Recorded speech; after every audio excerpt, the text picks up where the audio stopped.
Baik, Bapak Ibu, mari kita mulai pertemuan kita kali ini. Saya awali, Assalamualaikum warahmatullahi wabarakatuh. Alhamdulillah wa syukurillah la haula wala quwata illa billah ma ba'du. Bapak Ibu guru yang saya hormati, saya ucapkan terima kasih atas kehadiran Bapak Ibu hari ini memenuhi undangan saya untuk bertemu. Pada pertemuan kali ini Bapak Ibu baru sempat kita laksanakan, yaitu review visi sekolah kita yang sejatinya memang harus selalu kita laksanakan, dan kebetulan tahun ini menjadi salah satu pilihan pengelolaan kinerja saya. Selain itu Bapak Ibu, kebetulan bahan di OJT 1 pembelajaran mendalam nantinya juga terkait dengan penyelarasan visi misi dan tujuan sekolah. Kenapa perlu diselaraskan? Karena lulusan yang kita harapkan seharusnya sudah mengacu pada 8 dimensi lulusan yang telah dikeluarkan oleh Kemendikbudrismen. Baik Bapak Ibu, sebetulnya kalau visi misi itu layaknya kita laksanakan itu 1 tahun sekali. Untuk perubahan visi misi jika memang diperlukan, itu idealnya 3-4 tahun itu dirubah visi kita. Nah, untuk SDMC 2022 saya masuk sini sudah 2 tahun Bu? Sudah ya? Hampir ya? Belum ya? Belum 2 tahun. Saya Februari 2024. Sekarang baru 1 tahun setengah ya. Visi kita ini, visi yang saya tahu ini sejak saya masuk sini sudah mengalami berapa kali perubahan. Apa pernah ada perubahan atau tidak pernah sama sekali? Kira-kira sejak berapa tahun ke belakang? Belum tahu ya. Pak Nur di sini berapa tahun? 8 tahun. Belum pernah mengalami perubahan. Tidak mengingat. Oh iya. Kalau Pak Suhar? Saya masuk 2019 ke 2025 pernah mengalami perubahan? Belum ya. Berarti ini sudah lama sekali ya, berarti tidak melakukan perubahan visi. Tidak harus berubah. Kalau misalnya sejalan visi kita yang dulu dengan yang sekarang masih selaras dengan tujuan, masih selaras dengan dimensi lulusan, tidak apa-apa, tidak ada perubahan. Hanya tinggal melakukan penyelarasan di misinya mungkin.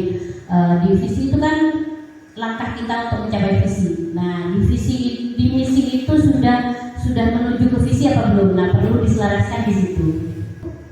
Kalau tidak melihat visi yang saya pampang di depan, Bapak Ibu hafal tidak dengan visi kita? Tahu tidak visi kita? Tahu tapi tidak hafal. Kira-kira bunyinya gimana Pak? Kalau Pak Nur tidak melihat ke sana, lihat ke saya saja. Karena memang ini visinya kan lama ya. Terus belum pernah kita sentuh bareng gitu kan. Sama kalau disentuh bareng gitu kan, kita nanti ingatlah, walaupun tidak hafal kata-katanya harus sama persis kan enggak. Tapi tahulah tujuan kita itu mau menuju ke sana, gitu gitu. Nah, ini visi kita Bapak Ibu boleh dilihat di depan.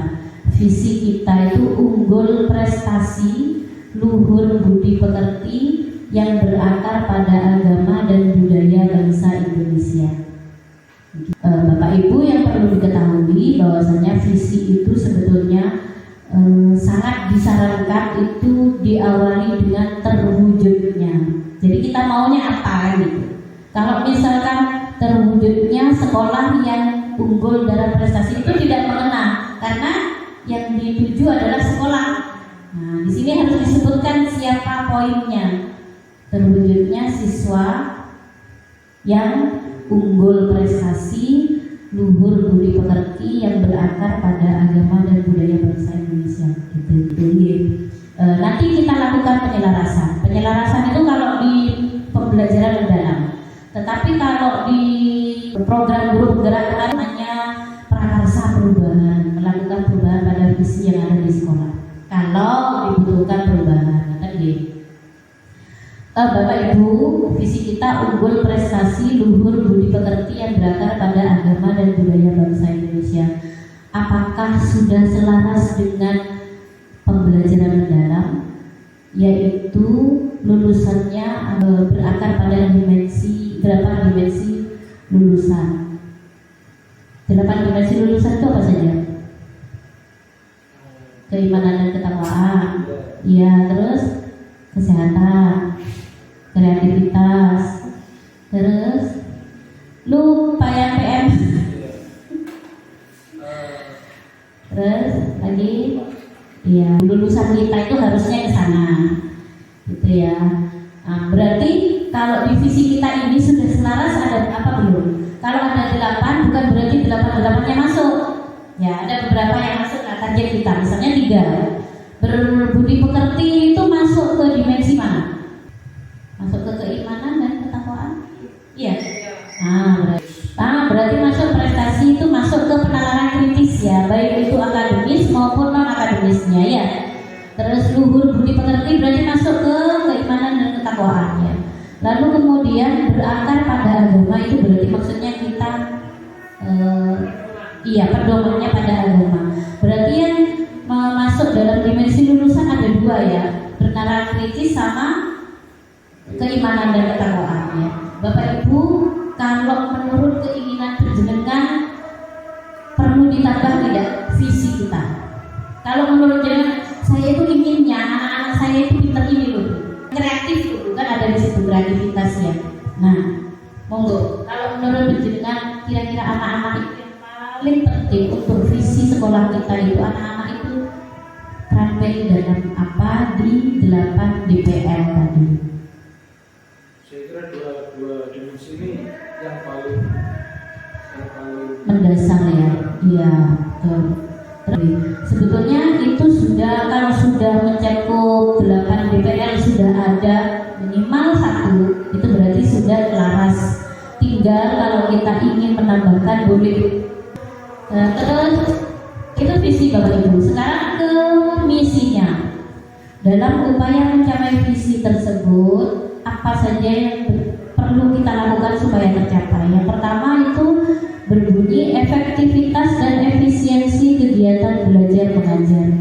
Seperti apa efektivitas belajar yang harus kita laksanakan supaya visi kita utamanya pada prestasi itu bisa meningkat atau tercapai. Efektif itu seperti apa Bapak Ibu? Efektif itu tepat ya, baik cara maupun waktu tepat ya, itu namanya efektif ya. Nah, berarti kegiatan pembelajarannya harus efektif. Efektif itu tepat sasaran. Tepat itu artinya misalnya kalau bahasan kita tentang tumbuhan ya berarti nanti kita memberikan contohnya secara nyata itu ya tentang tumbuhan gitu. Kalau di dalam pembelajaran mendalam kan seperti itu ya. Jadi bermaknanya itu kita kembalikan pada kehidupan sehari-hari itu ada pembelajaran mendalam itu difokuskan pada 3 prinsip Bapak Ibu ya. Apa itu prinsipnya? Berkesadaran, bermakna, dan menggembirakan. Bermakna itu belajar dengan yang dekat dengan kehidupan sehari-hari. Maksudnya yang dekat dengan kita. Anak-anak praktek langsung, bukan hanya sekedar teori gitu. Itu yang dimaksud dengan bermakna, relate dengan kehidupan sehari-hari. Itu kegiatan bermakna. Lalu kemudian berkesadaran. Nah, yang paling penting ini diberi kesadaran Bapak Ibu. Jadi ketika mulai pembelajaran, apa yang pertama kali beliau sampaikan supaya kita berkesadaran? Persepsinya bentuknya gimana? Materi yang sebelumnya dikaitkan dengan materi sebelumnya, bisa menyebutkan tujuan. Hari ini kita itu mau belajar ini, biar kamu ini. Nah, itu anak-anak biar kesadaran. Oh iya, aku hari ini belajar ini dan aku bisa ini. Itu yang paling penting, namanya berkesadaran itu dari situ. Baru kemudian kegiatan pembelajarannya. Gitu. Efektif, sudah efisien dalam memberikan kegiatan pembelajaran untuk anak-anak. Tidak usah dijawab di hatinya masing-masing. Iya atau tidak, belum atau sudah. Ya, jadi itu memang harus berubah sekarang ya, harus disesuaikan. Lalu kemudian yang kedua, misi kita meningkatkan prestasi akademik dan non akademik sesuai potensi yang dimiliki. Nah, ini menjadi salah satu tujuan saya di tahun ini. Tahun kemarin itu kan program sekolah saya untuk meningkatkan kualitas pembelajarannya itu dengan mengangkat greenhouse-nya.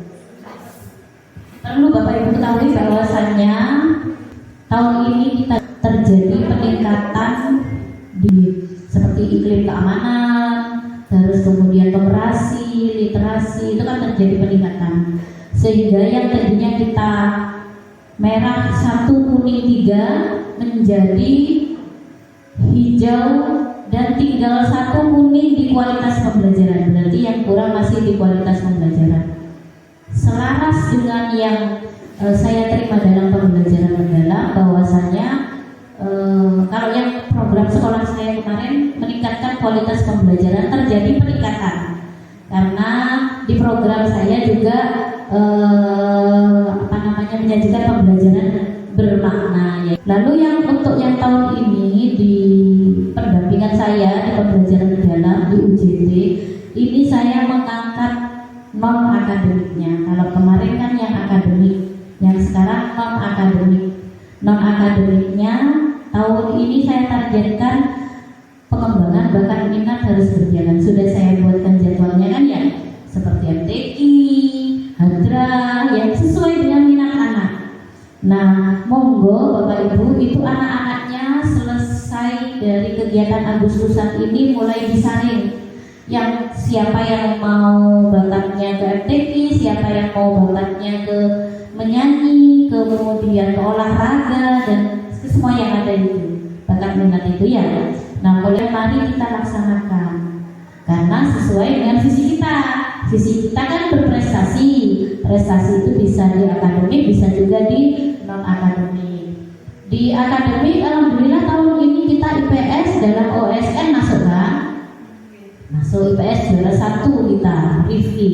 Nah, itu perlu kita tingkatkan lagi. Paling tidak kita kalau tahun kemarin menggondol 1, siapa tahu tahun ini kita bisa menggondol lebih dari 1. Asalkan betul-betul anak-anak kita efektifkan KBM-nya, belajarnya itu baik dari prestasinya di akademik maupun di non akademik. Nah, yang non akademik saya angkat untuk pengembangan bakat minat. Saya buat judulnya program sekolahnya Si Abang Mbak Mi, siap kembangkan bakat dan minat. Minta tolong Bapak Ibu itu kita efektifkan, betul-betul kita laksanakan supaya anak-anak nanti itu bukan hanya ke anak-anak mengasah keterampilannya saja, tetapi ketika kita butuhkan waktu lomba, baik itu OSN atau O2SN itu masuk. Gitu. Ya, monggo nanti kita efektifkan yang B. Kemudian misi yang ketiga yaitu C, membudayakan tingkah laku yang berakhlakul karimah. Nah, ini berbudi pekerti kalau dalam visinya ya. Seperti apa Bapak Ibu? Dulu kita kerucutkan lagi. Membudayakan itu kan umumnya gitu ya. Kita kerucutkan lagi. Tindakannya seperti apa? Bully apa? Berbicara dengan santun. Kalau berbicara dengan santun berarti supaya anak-anak seperti itu diawali dari kita, gitu berarti diawali dari kita. Ketika kejadian itu langsung kita ingatkan gitu, langsung kita. Jadi anak-anak itu tahu mengingat gitu. Oh iya nggak boleh gitu. Ada batasannya. Misalnya tidak bisa berbahasa Jawa halus ya, promo nggak bisa ya. Usahakan anak-anak diajak bahasa Indonesia. Walaupun keseharian kita di rumah karena muridnya tetangga kita menggunakan bahasa Jawa, ya di sekolah pakai bahasa Indonesia untuk diajarkan. Ataupun bahasa Jawa itu penting kita tanamkan ke anak-anak gitu ya. Kalau pakai bahasa Indonesia terus akhirnya mereka kalau sebutannya yang sekarang itu wong Jawa tapi nggak bisa Jawa gitu ya. Terus sudah waktunya bahasa Inggris, pagi sampai siang berbahasa Inggris, izin keluar pun diajari berbahasa Inggris, mau ke kamar mandi pakai bahasa Inggris. Sama dengan bahasa Jawa juga begitu. Gitu. Salah satunya itu. Gitu. Berikutnya yang D, membudayakan kedisiplinan. Seperti apa budaya kedisiplinan? Nah, ini harus kita jabarkan sebetulnya. Seperti apa budaya disiplin itu, seperti apa? Contoh yang paling penting di tempat kita ya, mengerjakan tugas rumah dengan tepat waktu, itu paling. Nah, di situ berarti budaya kedisiplinannya kurang, perlu ditingkatkan. Dari apa ya? Dari situ salah satunya. Dimulai dari yang paling mudah Bapak Ibu. Ya, pokoknya saya maunya itu jangan tidak berat, tetapi budaya disiplinnya tetap kita tanamkan. Satu lagi yang paling penting yaitu buang sampah pada tempatnya. Bapak Ibu memang keliling ketemu sampah, kita contohkan, kita ambil, kita buang. Itu tidak akan tertanam sekarang Bapak Ibu. 3-4 tahun ke depan baru anak-anak akan terbiasa. Gak mungkin kita tanamkan sekarang berkat anak-anak. Tapi itu akan dibawa seterusnya 3-4 tahun ke depan. Gitu. Jadi kita gak panen hari ini, gak panen sekarang, tapi panennya nanti. Dan kebersihan lingkungan, menata tempat sepeda, di kelas mengumpulkan tugas tepat waktu, itu aja dulu. Itu terus sampai tertanam ke anak-anak. Setahun belum tentu tertanam karena bisa pindah kelas, ganti guru, beda lagi pola. Ya, nah itu harus kita tanamkan dan itu butuh kerjasama kita. Kerjasama dari guru kelas 1 tanamkan, nanti di kelas 2 jangan lupa tanamkan lagi, kelas 3 tanamkan lagi gitu. Nah, baik. Lalu berikutnya yang E, membudayakan kondisi yang aman dan nyaman. Tujuan kita samakan, kita selaraskan supaya misi kita berjalan, visi kita tercapai. Gitu deh. Terima kasih Bapak Ibu. Ada yang ingin disampaikan? Sampaikan enggak? Cukup ya. Terima kasih Bapak Ibu untuk review visi kita hari ini. Mudah-mudahan apa yang kita laksanakan hari ini kembali mengingatkan kita tentang visi sekolah kita, kembali mengingatkan kita langkah apa saja yang perlu kita laksanakan di misi kita supaya visi kita bisa tercapai. Terima kasih atas waktunya. Saya akhiri. Wassalamualaikum.